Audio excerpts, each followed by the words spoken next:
Welcome back to the channel. Today we're going to show you how to delete your Bitdefender account permanently in 2025, step by step. First, open your web browser and go to the Bitdefender Central website. Log in using the credentials of the account you want to delete. Next, click on your profile icon in the top right corner and select Account Settings. Scroll down to find the Delete Account option.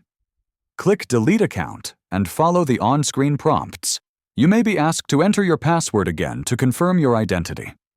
Bitdefender will send a confirmation email to your registered email address. Open the email and click the confirmation link to permanently delete your account. Keep in mind that deleting your account will remove all subscriptions, licenses, and data associated with it.